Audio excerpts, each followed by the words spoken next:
नाताई मैं बेटा के खुशियों बुझाइए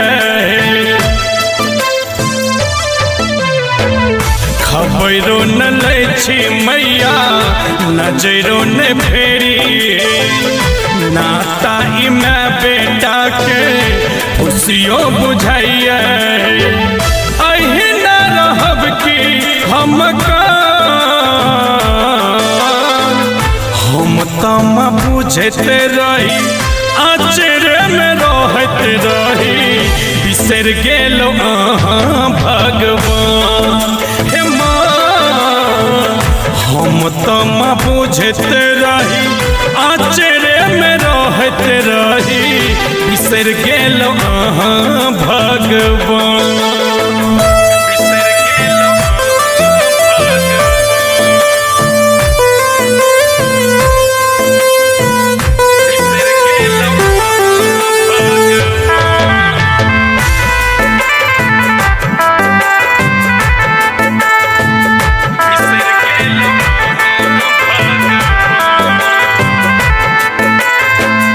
जिंदगी के बाट कठिन पर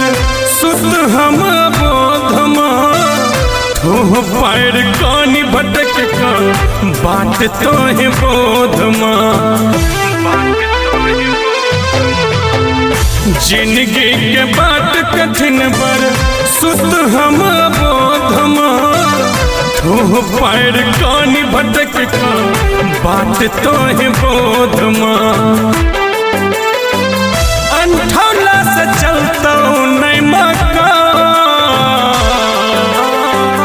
हम तम बुझते रही आचरे में रहते रही बिसर गेलो भगवान हे माँ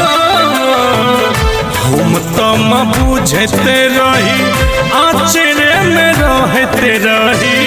बिसर गेलो भगवान।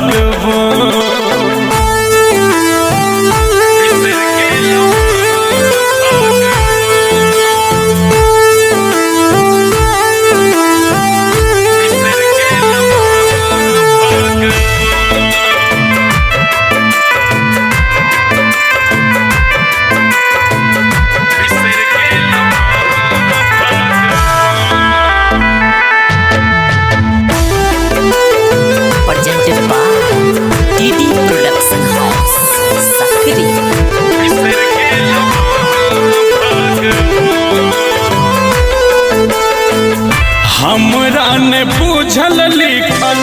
कतक दुख कपार में पार भेलै सबहक नैया हम मझधार में हमरा ने बूझल लिखल कतक दुख कपार में पार भेलै सबहक नैया हम मझधार में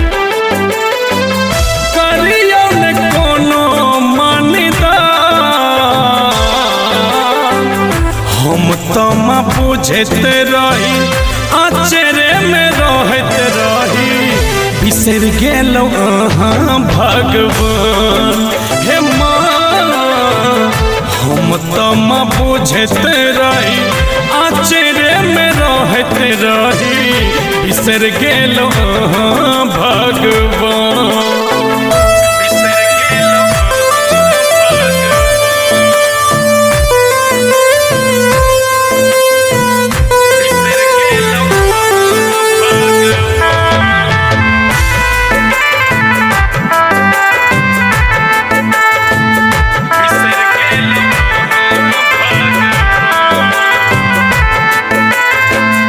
एक बेर विचार करियो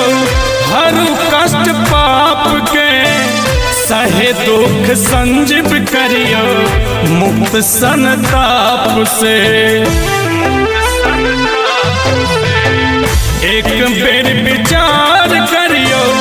हर कष्ट पाप के सहे दुख संजीव करियो मुक्त संताप से कन कन मोहन करैया बखान हम तम बुझत रही आश्चर्य में रहत रही बिसर गेलो अहाँ भगवान हे माँ हम तम बुझत रही आश्चर्य में रहत रही बिसर गेलो अहाँ